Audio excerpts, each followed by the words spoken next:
बिस्मिल्लाहिर्रहमानिर्रहीम। Dear students, अस्सलामु अलैकुम। स्टूडेंट्स, हम लोग चैप्टर नंबर 10 एसिड्स, बेसिस और साल्ट्स के बारे में पढ़ रहे हैं और आज का हमारा टॉपिक है limitations of Arrhenius concept, Arrhenius नज़रिया की हदूद। तो लास्ट क्लास में हमने आर्हीनियस कॉन्सेप्ट के बारे में पढ़ा था। आर्हीनियस कॉन्सेप्ट क्या है कि एसिड्स वो तमाम अशिया हैं जो एक्वस सॉल्यूशन में आयोनाइज होकर हाइड्रोजन आइंस देती हैं, और बेसिस हम उन तमाम अशिया को कहते हैं जो एक्वस सॉल्यूशन में आयोनाइज होकर हाइड्रोक्सिल आइंस देती हैं। तो आर्हीनियस नज़रिए के बारे में हमने लास्ट क्लास में डिस्कस कर लिया था, इसकी एग्जांपल्स भी देखी थी। आज की क्लास में हम पढ़ेंगे limitations of Arrhenius concept, Arrhenius नज़रिया की हदूद। चलें जी, स्टार्ट करते हैं। सबसे पहली लिमिटेशन है, this concept is applicable only in aqueous medium and does not explain the nature of acids and basis in non aqueous medium. वो कह रहा है कि ये नज़रिया सिर्फ एक्वस मीडियम के लिए ही मौजू है और नॉन एक्वस मीडियम में एसिड्स और बेसिस की फितरत की वजाहत नहीं करता। यानी कि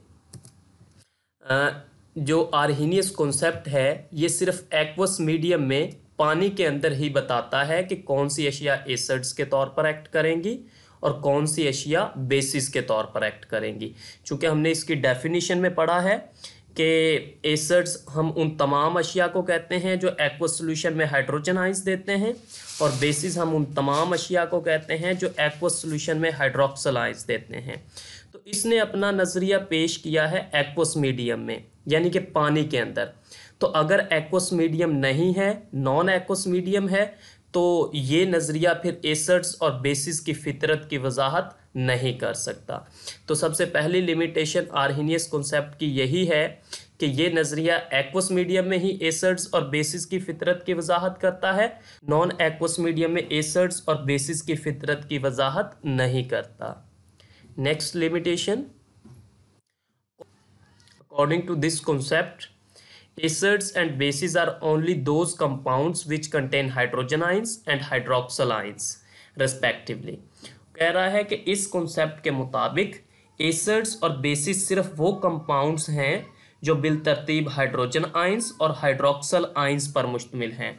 यानी कि जिन कंपाउंड्स में हाइड्रोजन आइंस मौजूद हैं और जिन कंपाउंड्स में हाइड्रोक्सिल आइंस मौजूद हैं, सिर्फ वही कंपाउंड्स एसिड्स और बेसिस के तौर पर एक्ट कर सकते हैं।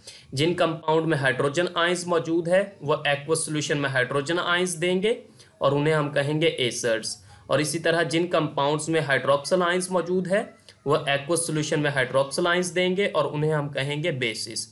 तो वो तमाम कंपाउंड्स जिनमें हाइड्रोजन और हाइड्रोक्सिल आइंस मौजूद हैं वही एसिड्स और बेसिस के तौर पर एक्ट कर सकते हैं।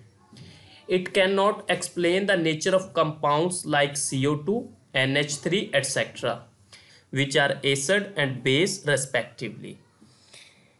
आर्हीनियस का जो नज़रिया है ये उन कंपाउंड्स जैसा कि CO2, NH3 वगैरह की फितरत की वजाहत नहीं कर सकता जो कि बिलतरतीब एसिड और बेस हैं। तो स्टूडेंट्स, आर्हीनियस कॉन्सेप्ट के मुताबिक चूंकि एसिड्स वो तमाम अशिया हैं जो हाइड्रोजन आइंस देती हैं और बेस वो तमाम अशिया हैं जो हाइड्रोक्सिल आइंस देती हैं। अब जो CO2 है ये एक एसिड के तौर पर एक्ट करता है लेकिन इसमें हाइड्रोजन आयन नहीं है, और इसी तरह NH3 ये बेस के तौर पर एक्ट करता है जबकि इसमें OH आयन नहीं है, यानी कि इसमें हाइड्रोक्सिल आयन मौजूद नहीं है। तो फिर ये कैसे एसिड और बेस के तौर पर एक्ट करते हैं?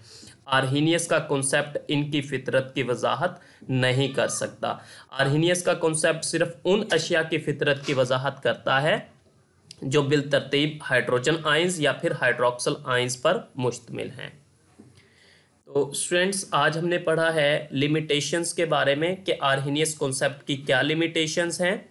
आर्हीनियस का कॉन्सेप्ट सिर्फ एक्वस मीडियम के लिए ही मौजू है, नॉन एक्वस मीडियम में ये एसिड्स और बेसिस की फितरत की वजाहत नहीं कर सकता। और इसी तरह इस नज़रिए के मुताबिक एसिड्स और बेसिस सिर्फ वो कंपाउंड्स हैं जो बिलतरतीब हाइड्रोजन और हाइड्रोक्सिल आइंस पर मुश्तमिल हैं, ये उन कंपाउंड्स जैसा कि CO2, NH3 वगैरह की फितरत की वजाहत नहीं कर सकता जो कि बिलतरतीब एसिड और बेस है। चूंकि इनके अंदर हाइड्रोजन आयन या फिर हाइड्रोक्सल आयन मौजूद नहीं है, इस वजह से ये इनकी फितरत की वजाहत नहीं कर सकता। नेक्स्ट, आज के टॉपिक से रिलेटेड हमारे क्वेश्चंस। एक ही क्वेश्चन है, what are the limitations of Arrhenius concept of acids and bases. Arrhenius के एसिड और बेस नज़रिया की लिमिटेशंस क्या है, हदूद क्या है। तो इसमें हमने दो लिमिटेशंस पढ़ी हैं। पहली लिमिटेशन में वो ये कहता है कि ये नज़रिया सिर्फ एक्वस मीडियम के लिए मौजू है, नॉन एक्वस मीडियम में एसिड्स और बेसिस की फितरत की वजाहत नहीं करता।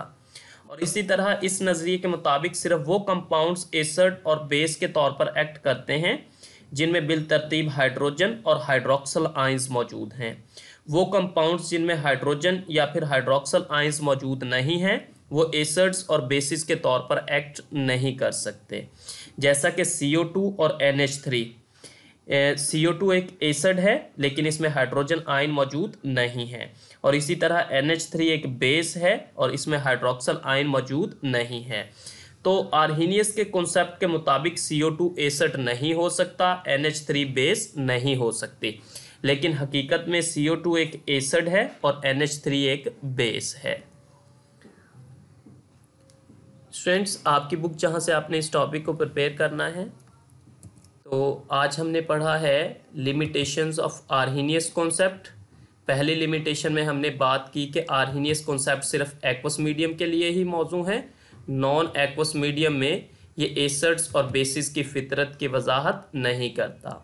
और इसी तरह फिर हमने बात की कि आर्हेनियस के कॉन्सेप्ट के मुताबिक सिर्फ वही कंपाउंड एसिड के तौर पर एक्ट करते हैं जिनमें हाइड्रोजन आयंस मौजूद है, और इसी तरह बेस के तौर पर वो कंपाउंड्स एक्ट करते हैं जिनमें हाइड्रोक्सल आयंस मौजूद हो, और जिन कंपाउंड्स में हाइड्रोजन या हाइड्रोक्सल आयंस मौजूद नहीं हैं आर्हेनियस के मुताबिक वो एसिड और बेस नहीं हो सकते।